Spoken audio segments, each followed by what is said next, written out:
Imagine this, the year is 1558. A young woman ascends the throne of England, amid whispers, plots, and the shadow of her own traumatic past. Her name is Elizabeth Tudor, better known to history as Queen Elizabeth I, the Virgin Queen, who would rule for nearly 45 years and transform a divided kingdom into a Golden Age powerhouse. But beneath the glittering portraits, the triumphant speeches, and the defeat of the Spanish Armada lies a darker, more human side, a queen consumed by fierce, almost obsessive jealousy.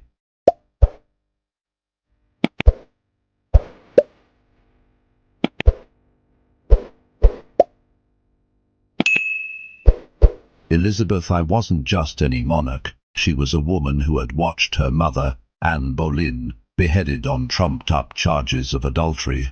She had seen her half-sister Mary burn Protestants at the stake, while clinging desperately to her own husband. Elizabeth learned early that love, marriage, and vulnerability could destroy a queen. So she chose a different path. She would remain unmarried, untouchable, the sole mistress of her realm. She famously declared, "I will have here but one mistress and no master."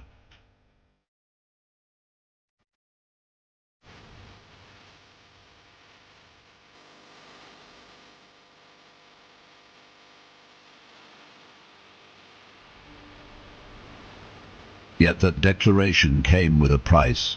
Elizabeth demanded absolute loyalty, not just political, but emotional, from the dashing men who surrounded her at court. Robert Dudley, Earl of Leicester, was her favorite for decades. They danced together, rode together, whispered secrets. Many believed he was the love of her life.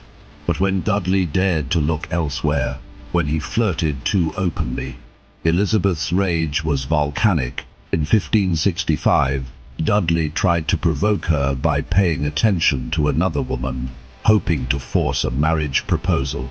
Instead, it threw Elizabeth into a jealous fury.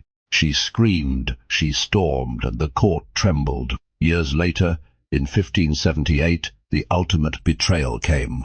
Dudley secretly married Lettice Knollys, one of Elizabeth's own ladies-in-waiting, her cousin, and strikingly similar in looks, auburn hair, dark eyes, the very mirror of the Queen herself.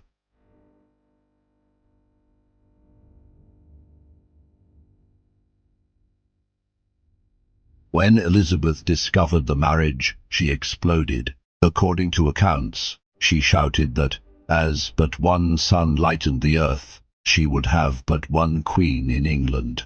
She reportedly slapped Lettice across the face, banished her from court forever, and never forgave her. Dudley himself was humiliated. Though Elizabeth couldn't quite cast him aside entirely, she needed him too much.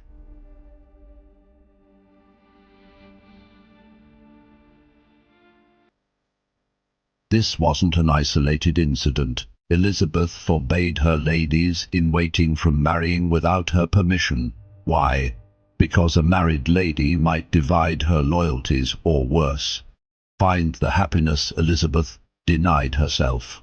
When Sir Walter Raleigh secretly wed one of her maids, Elizabeth banished his wife and imprisoned others who defied her.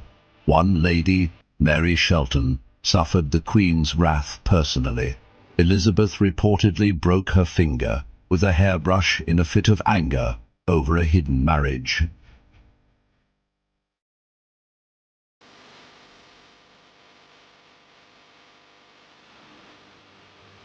As the years passed and Elizabeth aged, her once fiery red hair turning grey beneath heavy wigs, her skin painted thick with white lead to hide the marks of time, her jealousy sharpened. She grew bitter watching younger, prettier women at court catch the eyes of her favorites. She threw tantrums, hurled objects at ladies who displeased her, and screamed in private chambers. Historians like Tracy Borman describe how she became embittered and jealous in her later years, lashing out as she felt her grip on beauty, youth, and adoration slipping away.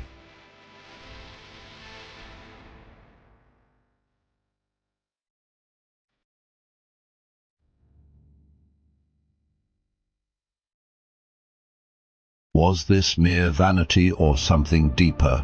Elizabeth ruled in a man's world where a married queen might lose power to a husband or heirs. Her jealousy wasn't just personal, it was political survival.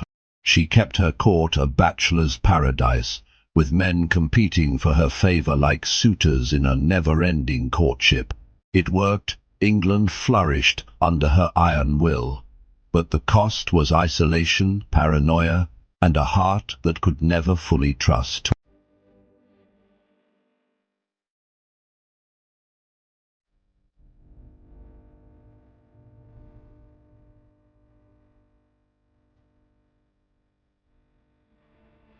Think about it. In an era when queens were expected to marry, bear children, and defer to men, Elizabeth flipped the script. She became the sun around which her court orbited. Jealous, possessive, brilliant, and utterly alone. Her jealousy wasn't weakness, it was her shield. And in many ways, it helped make her one of the greatest rulers in history.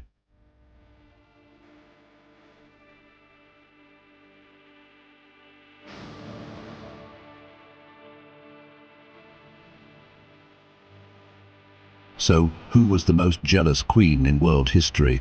While figures like Hera in myth or 𝐿𝐤𝐬𝐿 in ruthless ambition come close, no one matches Queen Elizabeth I. Documented day-to-day emotional control mixed with explosive possessiveness.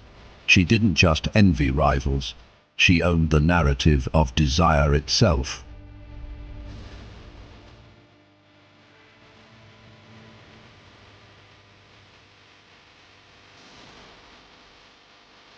If this tale of power, passion, and the price of the crown fascinated you, hit that like button. Drop a comment with your thoughts. Who do you think was the most jealous ruler ever? And most importantly, subscribe to the channel right now for more deep dives into history's most dramatic stories. Turn on notifications so you never miss an upload. We've got scandals, betrayals, triumphs, and everything in between coming your way.